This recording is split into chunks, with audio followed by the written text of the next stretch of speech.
Hey friends, I'm Tim Galley, and this is the devotional for April 28th. The biggest surprise that I've had lately is the realization that even in the middle of a quarantine, you can experience something new. And there's a few types of new, of course. There's brand new, but there's also something familiar that feels new again. On the latter, I was cleaning out a closet.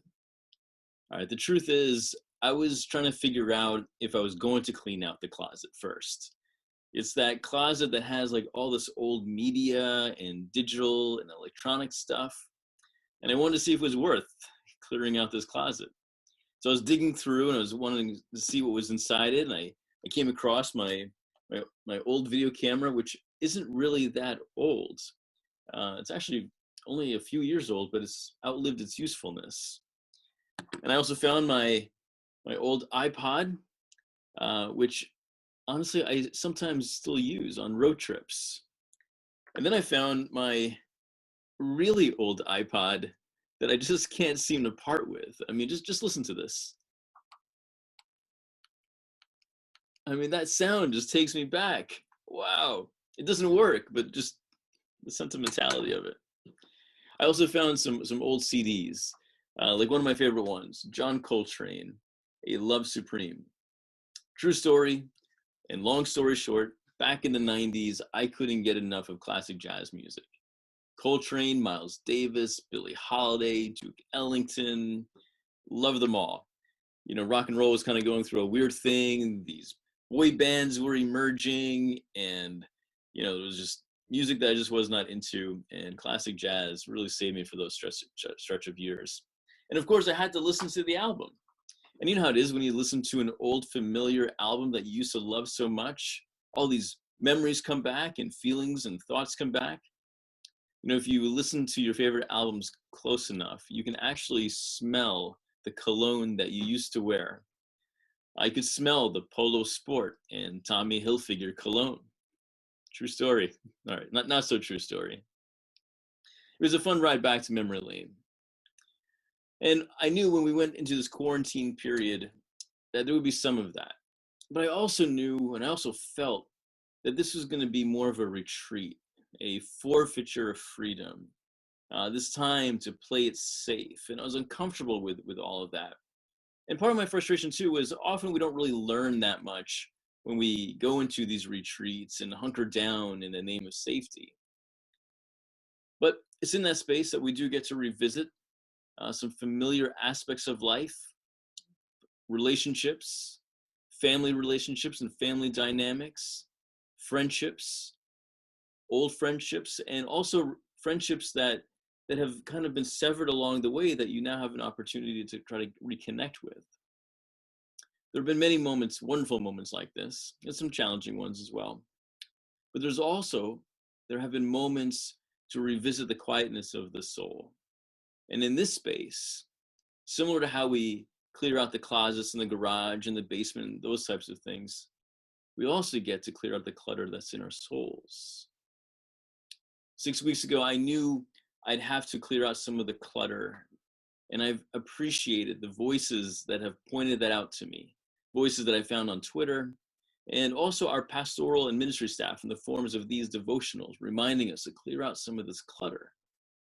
And you know how it is when you clear out a closet, you get to repurpose that closet for other uses. And a very similar thing happens when you clear out the clutter that's in your soul too.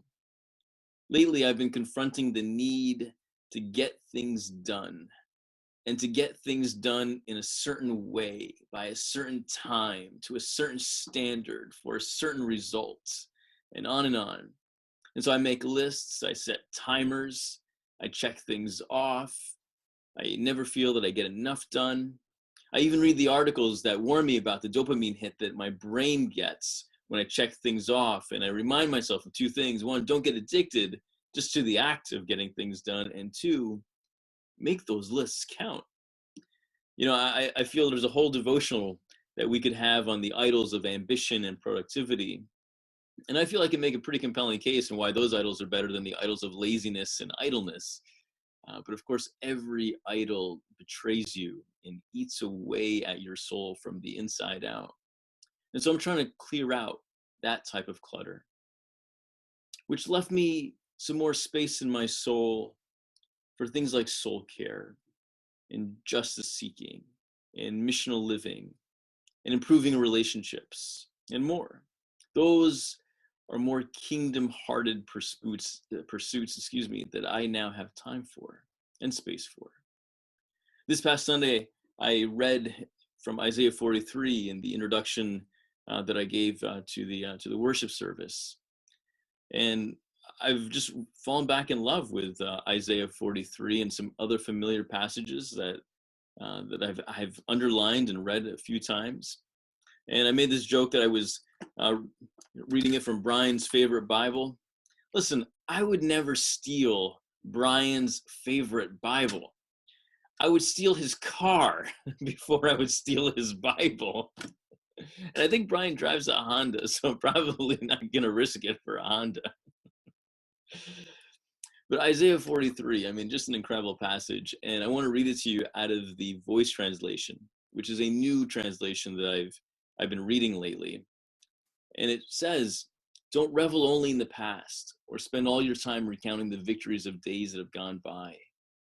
Watch closely. I am preparing something new. It's happening now, even as I speak, and you're about to see it. I'm preparing a way through the desert, and waters will flow where there had been none." I mean, don't spend all this time thinking about your old way of life and all the old things that you used to enjoy. And as I've been praying and processing this a little bit, this part of I'm preparing a way through the desert. I mean, I feel the Lord saying, I'm preparing a way through this pandemic, and waters will flow where there had been none. And yes, I'm praying for a vaccination and for treatments and for herd immunity and all these wonderful things.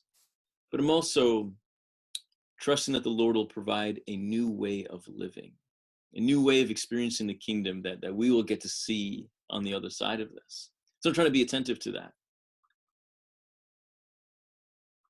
This week, in our 7th week of quarantine, friends, I'd like to invite you to be intentional about clearing some of the clutter that's in your soul so that you can be open and attentive to the new thing that the Lord is doing. Would you do that with me? I hope you do. And I pray that Jesus will be with you this week. May he give you that grace and that peace and that strength as we continue to move through. Take care, friends.